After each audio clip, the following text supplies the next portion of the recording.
नमस्कार। पिछले वीडियो में हम लोगों ने रॉलेट एक्ट के प्रमुख प्रावधानों को जानने का प्रयास किया था। आज हम लोग उसके परिणामों को समझने का प्रयास करेंगे, जो हमारे समक्ष जलियांवाला बाग हत्याकांड के रूप में प्रस्तुत हुआ। जलियांवाला बाग हत्याकांड के समय भारत सचिव मॉन्टेग्यू थे। भारत सचिव मॉन्टेग्यू थे।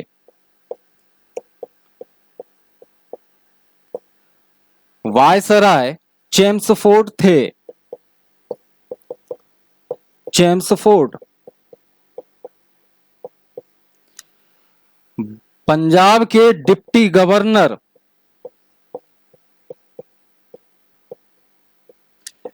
ओ डायर थे। रेजिनॉल्ड डायर एक सैन्य अधिकारी था और ब्रिगेडियर जनरल के पद पर आसीन था, जिसे 10 अप्रैल 1919 को अमृतसर शहर के प्रशासन की बागडोर दी गई थी और उसी के अधीन इस तरह की घटना घटित हुई। यह भारत के इतिहास में एक ऐसी नृशंस घटना थी जिसको ब्रिटिश इतिहासकार ने भी विरोध की दृष्टि से देखा। उदाहरण के तौर पर अगर हम लोग लें तो थॉमसन और गैरेट, जो कि ब्रिटेन के जाने माने उस समय के इतिहासकार थे, थॉमसन और गैरेट ने भी इसे 1857 की तरह एक युगांतकारी घटना का दर्जा दिया है और उन्होंने ही भविष्यवाणी की थी कि इसका परिणाम बहुत घातक होगा, जो अंग्रेजी सरकार को झेलना पड़ेगा। और सत्य भी साबित हुआ, क्योंकि 15 अगस्त 1947 को अंग्रेजी सरकार अपनी इच्छा के विरुद्ध हमें आजादी देकर चली गई। इस प्रकार यह घटना कहीं न कहीं अच्छी नहीं थी। आइए उसके बारे में समझने का प्रयास करें। उसके लिए थोड़ा फ्लैशबैक में जाकर हमें रॉलेट एक्ट पर पुनः विचार करना चाहिए। रॉलेट एक्ट एक ऐसा प्रावधान था, एक ऐसा अधिनियम था जिसमें संदेह के आधार पर किसी भी व्यक्ति को गिरफ्तार करने का अधिकार मजिस्ट्रेट को दिया गया था, जिसके विरुद्ध ना तो भारतीय न्यायालय में अपील की जा सकती थी, ना ही अभियुक्त अपने पक्ष में दलील दे सकता था, और ना ही कोई वकील उस मामले की वकालत ही कर सकता था। न वकालत की जा सकती थी, न दलील दिया जा सकता था, और न अपील की जा सकती थी उस मामले के खिलाफ। यही था रॉलेट एक्ट। और इस जलियांवाला बाग हत्याकांड में इस रॉलेट एक्ट का प्रत्यक्ष प्रयोग किया गया, मनमाने तरीके से प्रयोग किया गया। हुआ यूं कि रॉलेट एक्ट के विरुद्ध जब गांधी जी ने 6 अप्रैल 1919 को 6 अप्रैल 1919 को गुजरात से एक आंदोलन चलाया, सत्याग्रह सभा की स्थापना के बाद, उसके बाद 6 अप्रैल के बाद यह आंदोलन देशव्यापी बन गया। देशव्यापी आंदोलन बन गया। देशव्यापी आंदोलन बन गया अर्थात पूरे भारत में इस आंदोलन को समर्थन दिया जाने लगा। पूरे भारत में गांधी जी की नीतियों के अनुसार अहिंसक आंदोलन का एक दौर आरंभ हुआ। इसी बीच दिल्ली में बैठे स्वामी श्रद्धानंद,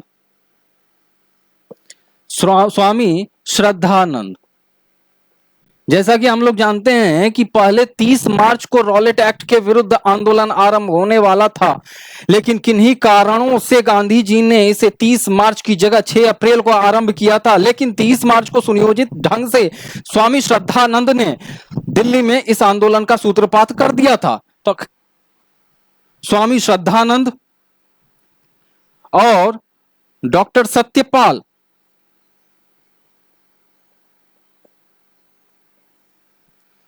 इन दोनों ने गांधी जी को एक सलाह दी कि आप पंजाब चले जाएं और पंजाब में इस आंदोलन का नेतृत्व करें, क्योंकि वहां पर कोई ऐसा सशक्त व्यक्ति नहीं है जो इस आंदोलन की बागडोर संभाल सके। क्योंकि गुजरात में आपका प्रभाव इतना ज्यादा है कि आपके अनुयायी भी इस आंदोलन को एक सुनियोजित दिशा दे सकते हैं, लेकिन पंजाब की स्थिति ऐसी नहीं थी।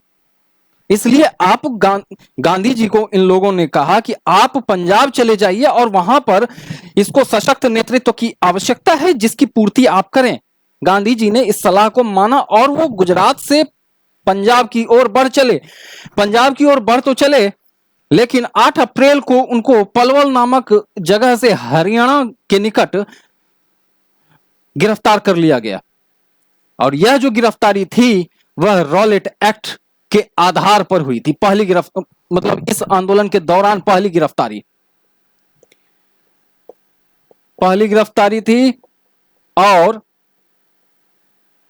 रॉलेट एक्ट के आधार पर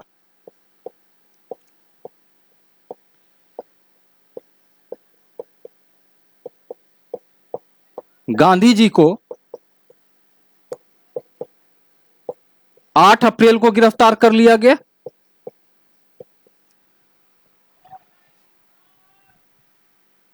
पंजाब का डिप्टी गवर्नर ओ डायर था। उसने सोचा कि एक तरफ तो हमने दरवाजा बंद कर दिया, चूंकि गांधी जी यदि वहां पहुंच जाते तो परिस्थितियां दूसरी हो सकती थी अंग्रेजी सरकार के नजर में। तो कहीं ना कहीं ओ डायर का यह प्रयास सफल हो गया। दूसरे प्रयास में डॉक्टर सैफुद्दीन और डॉक्टर सत्यपाल और सैफुद्दीन किचलू, ये दोनों उस वर्ष दिसंबर 1919 में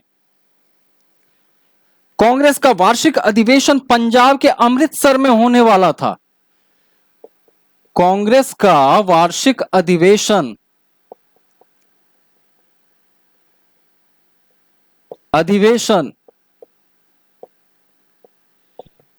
अमृतसर में होने वाला था दिसंबर 1919 को। उस वार्षिक अधिवेशन की तैयारी के संदर्भ में डॉक्टर सत्यपाल और सैफुद्दीन किचलू अमृतसर पहुंचे हुए थे और उसी की तैयारी में लगे हुए थे। दोबारा रॉलेट एक्ट का प्रयोग करके ओ डायर ने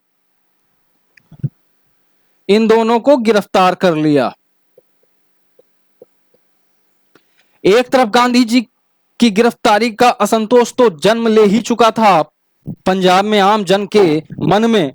दूसरी तरफ जब डॉक्टर सत्यपाल और सैफुद्दीन किचलू को गिरफ्तार किया गया तो यह असंतोष खुलकर सामने आ गया और लोगों ने शांतिपूर्ण जुलूस निकाला। 8 तारीख को शांतिपूर्ण जुलूस निकाला। 8 अप्रैल 1919 को कुछ गिरफ्तारियां हुई, लेकिन 9 अप्रैल को 9 अप्रैल की सुबह उसी तर्ज पर जब शांतिपूर्ण जुलूस निकाला जा रहा था तो प्रशासन ने उन्हें रोकने के लिए गोलियां चलवा दी। परिणाम यह हुआ कि कई लोग मारे गए और भीड़ उग्र होकर अहिंसक रूप धारण कर ली और अहिंसक रूप धारण करने के बाद कहीं ना कहीं प्रशासनिक भवनों को काफी नुकसान पहुंचाने लगी उग्र भीड़ ने, जिससे परेशान होकर, जिससे भयभीत होकर ओ डायर ने एक सैन्य अधिकारी ब्रिगेडियर जनरल रेजिनॉल्ड डायर, जिसको आर डायर भी कहा जाता है, आर डायर को अमृतसर शहर के प्रशासन की बागडोर दे दी। ओ डायर ने अमृतसर नगर के प्रशासन की बागडोर आर डायर को दे दी। अब इसने क्या किया, रॉलेट एक्ट का खुल्लम खुल्ला प्रयोग आरंभ कर दिया, निरंकुशता से प्रयोग आरंभ कर दिया। अगले दिन 13 तारीख की शाम 4 बजे, वो दिन बैसाखी का था, शांतिपूर्ण सभा का आयोजन जलियांवाला बाग में किया गया था, जिसमें गांधी जी, डॉक्टर सत्यपाल और सैफुद्दीन किचलू की गिरफ्तारी के विरोध में भाषण हो रहे थे शांतिपूर्ण तरीके से। ये रेजिनॉल्ड डायर वहां पहुंचा, जलियांवाला बाग पहुंचा और निकास के सारे दरवाजे बंद कर दिए। सभी लोगों को मात्र 3 मिनट का समय दिया और कहा कि आप 3 मिनट में बाग को खाली कर दें, अन्यथा ठीक नहीं होगा। और हुआ भी नहीं ठीक। 3 मिनट के बाद रेजिनॉल्ड डायर ने गोलियां चलवानी आरंभ कर दी और तब तक गोलियां चलाई गईं जब तक सारी गोलियां खत्म नहीं हो गईं। इस नृशंस हत्याकांड के परिणाम स्वरूप लगभग 1000 लोग मारे गए।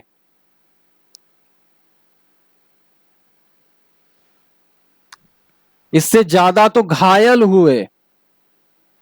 स्थिति इतनी दयनीय थी कि एक प्रत्यक्षदर्शी के अनुसार लोग अपनी जान बचाने के लिए, बाग तो बहुत बड़ा था, उसमें 1 या 2 कुएं थे, उस बाग में लोगों ने कूदा और कुछ लोगों की मृत्यु तो उस वजन से हो गई जो लोगों के ऊपर लोग चढ़े हुए थे। इतनी दयनीय अवस्था वाली घटना भारत के इतिहास में तो कभी नहीं हुई थी। इसका व्यापक विरोध हुआ। ऐसा माना जाता है कि यह सभा हंसराज नामक व्यक्ति ने बुलाई थी, हंसराज। लेकिन बाद में रेजिनॉल्ड डायर के दबाव में आकर वह सरकारी गवाह बन गया। यह जो भूमि थी जलियांवाला बाग, यह किसी जल्ली नामक व्यक्ति की थी, जल्ली। अंग्रेजी सरकार ने मामले की लीपापोती करने के उद्देश्य से बहुत सारे कार्य किए, जैसे इंडेमनिटी बिल पास कर दिया। तुरंत लॉर्ड हंटर की अध्यक्षता में एक समिति का गठन कर दिया ताकि लोगों के गुस्से को शांत किया जा सके, क्योंकि अंग्रेजी सरकार भी समझ रही थी कि इस तरह की घटना के बाद कहीं ना कहीं लोगों का गुस्सा शांत तो होने वाला नहीं है। तो उसी पर थोड़ी मरहम पट्टी करने के उद्देश्य से अंग्रेजी सरकार ने ये तो काम तुरंत कर दिए। विभिन्न लोगों की विभिन्न प्रतिक्रियाएं आई। जैसे ओ डायर ने कहा था कि डायर के कृत्य से खुश हुआ और डायर की कार्यवाही को डायर उचित मानता है। हाउस ऑफ लॉर्ड ने रेजिनॉल्ड डायर को ब्रिटानी साम्राज्य का शेर बताया। अंग्रेजी सरकार ने लीपापोती करते हुए रेजिनॉल्ड डायर को तुरंत नौकरी से बर्खास्त किया और उसे मान के तलवार की उपाधि दी। मान के तलवार की उपाधि दी। तत्कालीन भारत सचिव मॉन्टेग्यू के शब्दों में अगर इस घटना को समझने का प्रयास करें तो मॉन्टेग्यू ने कहा था कि रेजिनॉल्ड डायर ने जो उचित समझा एक प्रशासनिक अधिकारी के तौर पर उसने किया। हाँ, ये बात भी सही है, इस बात से भी इनकार नहीं किया जा सकता है कि उसे परिस्थितियों को भली भांति समझने में चूक हुई। इस प्रकार अंग्रेजी सरकार कहीं न कहीं रेजिनॉल्ड डायर के पक्ष में ही कहती रही, उसी को बचाने में लगी रही। खैर, किसी प्रकार जब देखा कि भारतीय असंतोष अपनी चरम अवस्था पर पहुंच चुका है, तब अंग्रेजी सरकार ने लॉर्ड हंटर की अध्यक्षता में एक हंटर समिति का गठन किया।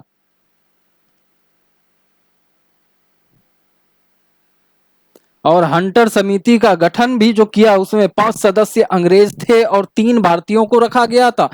और 3 उन्हीं भारतीयों को रखा गया था जो अनुनय विनय की नीति पर चल रहे थे, अर्थात उदारवादी दल के 3 नेताओं, उदारवादी प्रवृत्ति के 3 लोगों को इसमें शामिल किया गया था।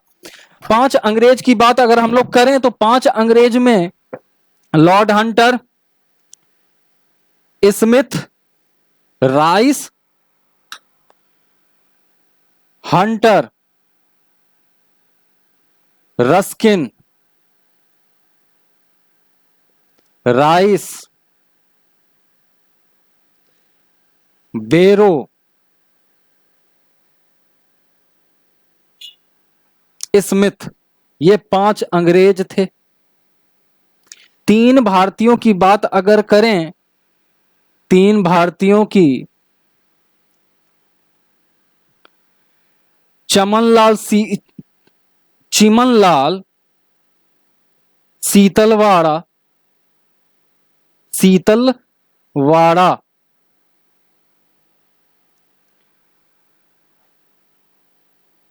साहबजादा सुल्तान,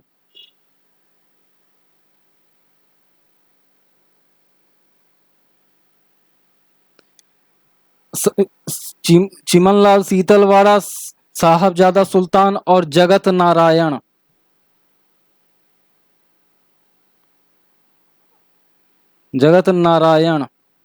ये 3 भारतीय भी उस हंटर समिति में शामिल थे। इस हंटर समिति ने कहा था कि मात्र 279 लोगों की मृत्यु हुई थी और उतनी ही संख्या में लोग घायल हुए थे। कांग्रेस को अंग्रेजी सरकार की इस समिति की अनुशंसाओं पर भरोसा नहीं था, फलतः उसने अपनी एक पृथक समिति का गठन किया जिसका नाम था तहकीकात समिति। तहकीकात समिति, इसके अध्यक्ष मदन मोहन मालवीय थे। अन्य सदस्यों की अगर हम लोग बात करें तो गांधी जी, अध्यक्ष मदन मोहन मालवीय,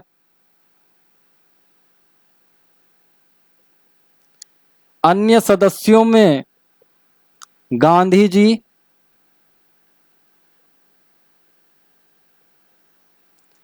मोतीलाल नेहरू,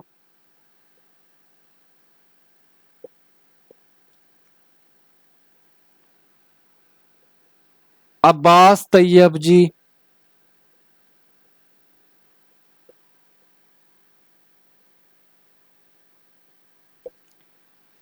पुपुल जयकर,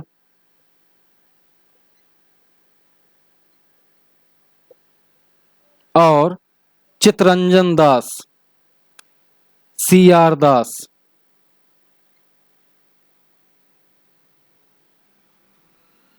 इन लोगों की इस समिति की अनुशंसा पर गौर करें तो इस समिति के अनुसार लगभग 1000 लोग मारे गए थे और उससे ज्यादा लगभग 1200 से 1500 के मध्य लोग घायल हुए थे और 300 से 400 लोग तो इस प्रकार घायल हुए थे जिनकी रिकवरी संभव नहीं थी।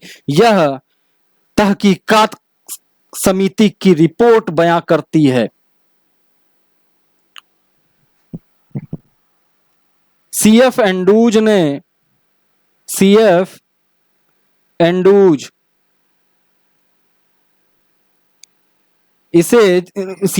ने इसे जानबूझकर की गई हत्या की संज्ञा दी।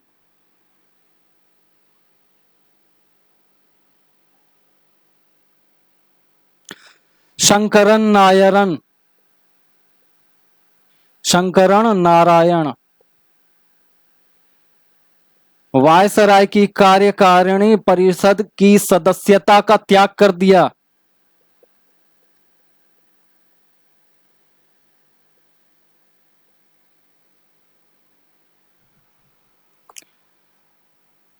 रविंद्रनाथ टैगोर जिन्होंने सर या नाइटहुड की उपाधि वापस कर दी। सर या नाइटहुड, दोनों एक ही उपाधि के नाम थे। रविंद्रनाथ टैगोर ने इस उपाधि को लौटा दी। उन्होंने कहा कि अपमान के बेतुके संदर्भ में हमारे कलंक को इस तरह की घटनाएं सम्मान के तमगे के रूप में परिभाषित कर रहे हैं। जहां तक मेरा सवाल है, इन परिस्थितियों में मैं हर प्रकार की उपाधियों से विहीन होकर अपने देशवासियों के साथ रहना चाहता हूं। इस प्रकार रविंद्रनाथ टैगोर ने भी अंग्रेजों की उपाधि लौटा दी और भारतीयों के साथ खड़े हो गए। यह एक ऐसी घटना थी जिसने कहीं न कहीं अंग्रेजी सरकार की नींव, हमारे दिल को तो हिलाया ही हिलाया, अंग्रेजी सरकार के साम्राज्य की नींव को भी हिलाकर इस घटना ने रख दिया। और जिस नींव पर हमें 15 अगस्त 1947 को आजादी मिली। अगले वीडियो में कुछ नया सीखने का प्रयास करेंगे और कुछ नया जानने का प्रयास करेंगे। तब तक के लिए जय हिंद।